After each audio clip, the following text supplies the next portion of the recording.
Sucrée et juteuse, la pastèque est le fruit délicieux qui évoque l'été. Sa chair, rafraîchissante et parfumée, regorge de bienfaits pour la santé, de même que ses pépins et sa peau.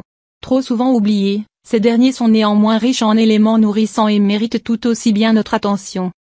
Quel plaisir lorsqu'il fait chaud, que de se rafraîchir en croquant dans une belle tranche de pastèque. La pastèque, avec ses 90% d'eau, désaltère et hydrate le corps en profondeur.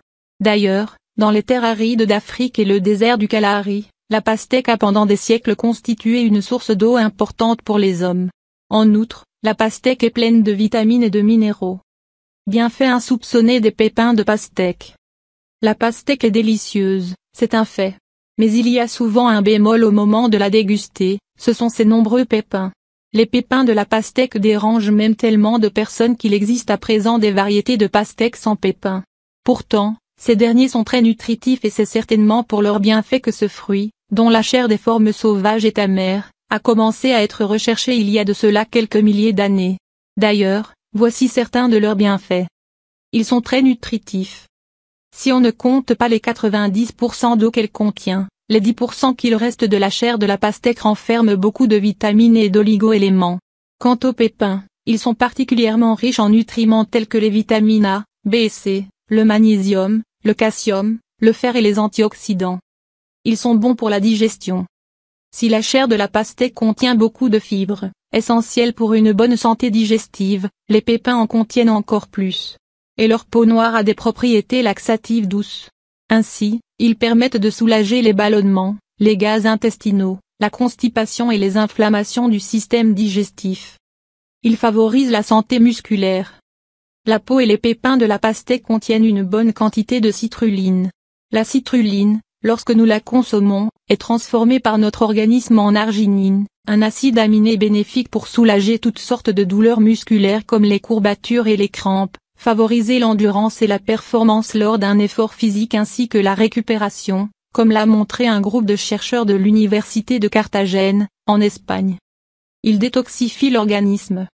Grâce à leur teneur en antioxydants, dont la citrulline, les pépins de pastèque permettent de détoxifier l'organisme.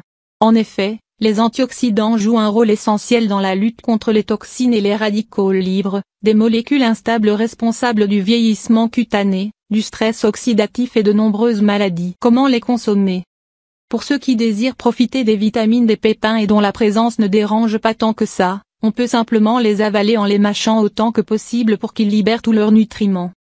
Au Proche et au Moyen-Orient ainsi que dans de nombreux pays du Sud, les pépins sont torréfiés et salés à la manière des graines de tournesol, et sont ainsi consommés comme collation santé ou en salade. Et pour ceux qui n'aiment pas leur goût ou qui les trouvent trop amers, il suffit de les laver et de les sécher, puis de les broyer. La poudre résultante est nutritive et peut par exemple être mélangée à des smoothies ou à du yaourt végétal. Recette de thé aux pépins de pastèque. Faire infuser 40 g de poudre de pépins dans 1 litre l'eau bouillante et laisser reposer pendant 1 heure avant de filtrer le liquide.